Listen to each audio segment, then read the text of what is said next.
Cordial saludo. Sábado 22 de abril. Del libro de los Hechos de los Apóstoles, capítulo 6, versos del 1 al 7. En aquellos días, al crecer el número de los discípulos, los de lengua griega se quejaron contra los de lengua hebrea, porque en el servicio diario no se atendía a sus viudas. Los 12, convocando a la asamblea de los discípulos, dijeron: No nos parece bien descuidar la palabra de Dios para ocuparnos del servicio de las mesas. Por tanto, hermanos, escojan a 7 de ustedes, hombres de buena fama, llenos de espíritu y de sabiduría, y los encargaremos de esta tarea. Nosotros nos dedicaremos a la oración y al servicio de la palabra.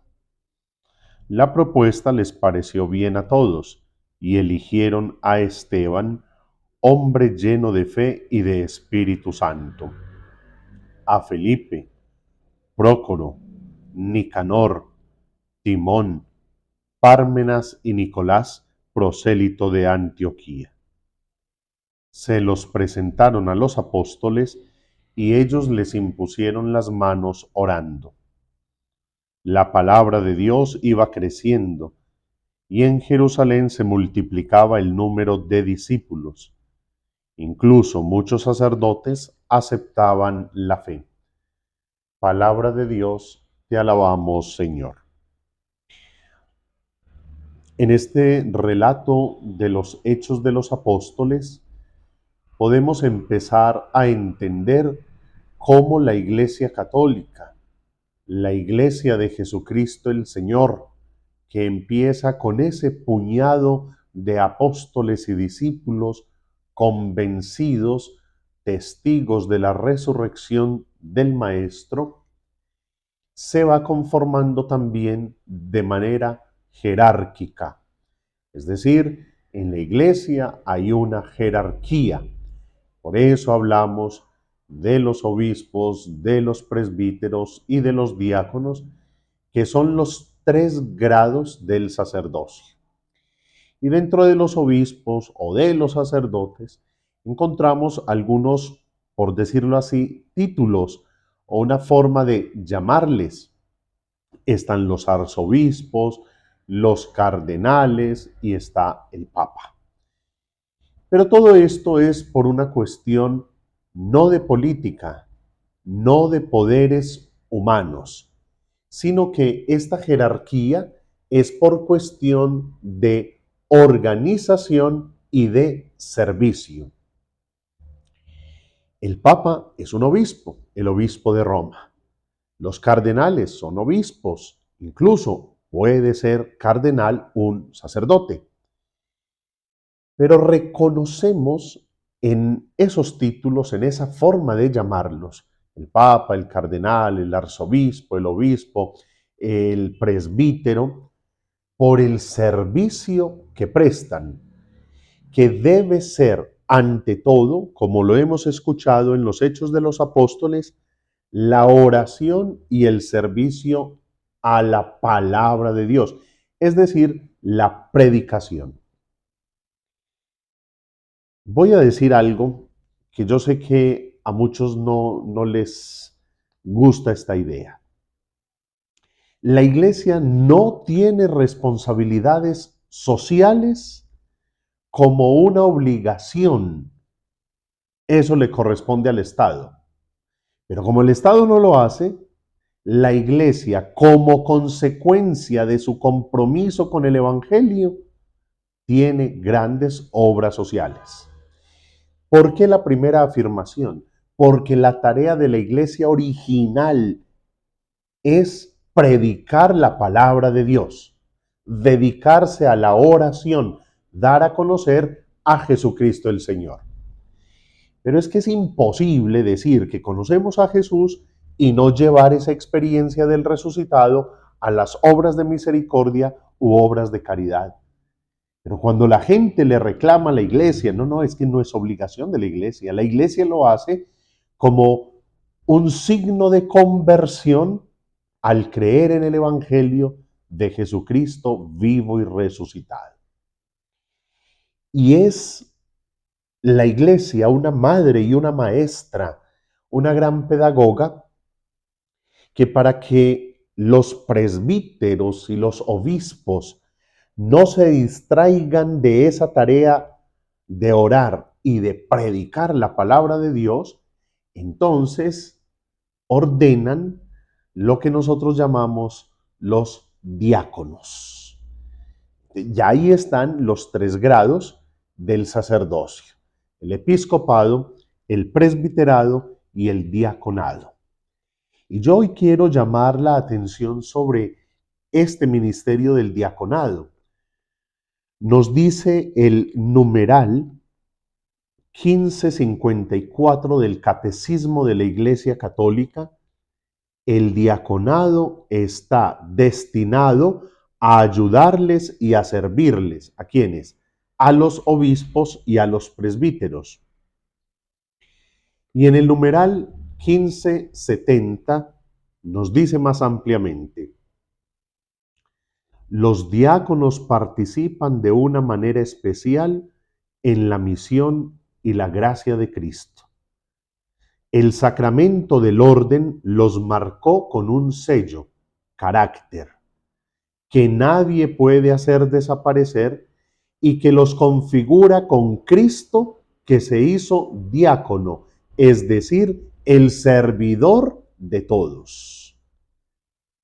Corresponde a los diáconos, entre otras cosas, asistir al obispo y a los presbíteros en la celebración de los divinos misterios, sobre todo de la Eucaristía, y en la distribución de la misma. Asistir a la celebración del matrimonio y bendecirlo. Proclamar el Evangelio y predicar. Presidir las exequias y entregarse a los diversos servicios de la caridad. La tarea del diácono es muy amplia y está enfocada en el servicio de la caridad a los huérfanos, a las viudas, a los necesitados.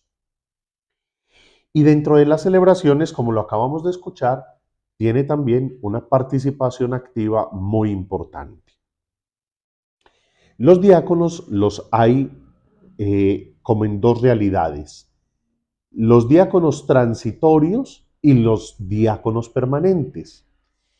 El diácono transitorio es aquel que aspira a ser ordenado sacerdote.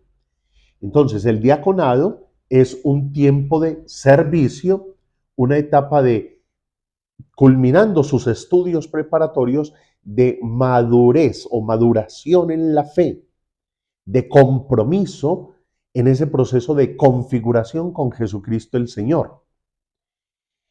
Y por tanto, hace desde ya ese compromiso de la castidad y no tiene relación afectivo-sexual con ninguna mujer, para dedicarse a su ministerio y terminarse de preparar para recibir la ordenación sacerdotal. El diácono permanente es aquel que va a ser diácono siempre. Puede ser casado, pero debe ser un esposo y un padre de familia ejemplar. Primero tiene que responder por su familia para poder también participar del diaconado. Entonces, el llamado de atención que quiero hacer es: algunos vivimos en unas sociedades y culturas muy clericalistas, y de esto ha hablado mucho el Papa Francisco.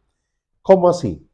Que si el sacerdote no está, que si el sacerdote no lo hace, entonces no nos gusta, no participamos porque no es lo mismo. Y mis queridos hermanos, los laicos podemos hacer mucho bien, cuanto más los diáconos, que tienen también esa ordenación. Entonces, ¿qué porque es casado? ¿Qué porque tiene hijos? Maravilloso. Qué bueno que dan testimonio de una vida matrimonial y familiar y si lo sirven en el altar y sirven en la caridad. Entonces, nosotros debemos tener apertura para que en aquellos lugares donde no es posible la presencia sacerdotal o esa presencia es muy mínima debido a las condiciones de una población, de un sector, de una diócesis, que nosotros aceptemos, abracemos y vivamos con la misma fe todo aquello que pueden hacer los diáconos permanentes y que pueden hacer los laicos comprometidos. Incluso todos estamos llamados a ser laicos comprometidos y a participar más activamente en la vida celebrativa, en la vida de la fe de la Iglesia. El Evangelio según San Juan, capítulo 6, versos 16 al 21. Al oscurecer, los discípulos de Jesús bajaron al mar, embarcaron y empezaron la travesía hacia Cafarnaún. Era ya noche cerrada y todavía Jesús no los había alcanzado. Soplaba un viento fuerte y el lago se iba encrespando. Habían remado unos 25 o 30 estadios cuando vieron a Jesús que se acercaba a la barca caminando sobre el mar y se asustaron. Pero él les dijo: soy yo, no teman. Querían recogerlo a bordo, pero la barca tocó tierra enseguida en el sitio a donde iban. Palabra del Señor, gloria a ti, Señor Jesús. Creer en la experiencia de Jesús vivo y resucitado es tener la convicción de que Él nos acompaña siempre. En medio de los problemas, de las dificultades, en medio de la enfermedad, en la experiencia de la pérdida, del abandono, Jesús está siempre presente. Y hoy Juan nos lo demuestra en esta hermosa narración en la cual el lago, las aguas encrespadas, la tempestad, los vientos fuertes que arremeten contra la barca, representan todas esas situaciones de dolor, de angustia, todas esas experiencias tan humanas. Mas Jesús está siempre allí. Y si Jesús está con nosotros, nada debemos temer, porque Él es el Señor, el dueño de toda la tierra, el creador del universo. Y como nos dice bellamente la palabra, ante el nombre de Jesús, toda rodilla se dobla en el cielo, en la tierra, en el abismo.